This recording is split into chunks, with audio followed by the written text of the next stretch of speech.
अच्छा, मैं अभी मुझे पुलिस वाले ने रोक के जो है वो वार्निंग दी। मेरी बेसिकली उन्होंने मुझे इसलिए रोका कि मेरी जो नंबर प्लेट है वो वैलिड नहीं है। वैलिड नंबर प्लेट का मतलब ये है कि ये उनके हिसाब से इस नंबर प्लेट के ऊपर चालान नहीं होगा, कैमरे में नहीं आएगी, बाकी है तो प्रॉपर। अब पॉइंट ये है कि जब इंफ्रास्ट्रक्चर, और खैर उन्होंने मुझे चालान नहीं किया, बहुत अच्छे पुलिस वाले थे जो भी थे। उन्होंने देखा I am a serious guy और I need to go to work, तो मुझे ऑफिस जाना है, तो उन्होंने फिर मुझे छोड़ दिया और वार्निंग दे के।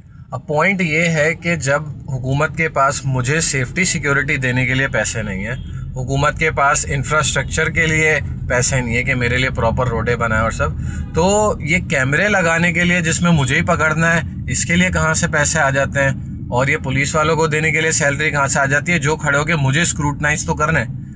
और बट बाकी बहरहाल जो वारदातें होती हैं, जितनी दफ़ा में मेरे साथ वारदातें हुई हैं, चोरी डकैती हुई है और सब कुछ हुआ है, तो उसके ऊपर मुझे कभी कोई मेरी ऐसी चीज़ नहीं हुई जो वापसी जो है वो मुझे बाजियाब करा के दी गई हो कि जी आपका मोबाइल चोरी हुआ था, वॉलेट चोरी हुआ था, हमें मिल गया, हमने ढूंढ लिया, ये ले हम वापस ले लें, ये कभी नहीं हुआ।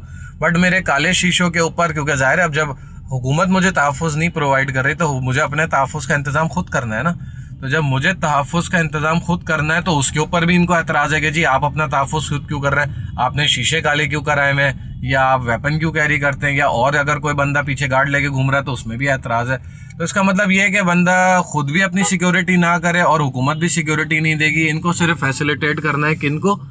कि जी जो वारदातें करें उनको हम फैसिलिटेट करेंगे कि उनके लिए आसानी हो कि वो बआसानी वारदातें करें।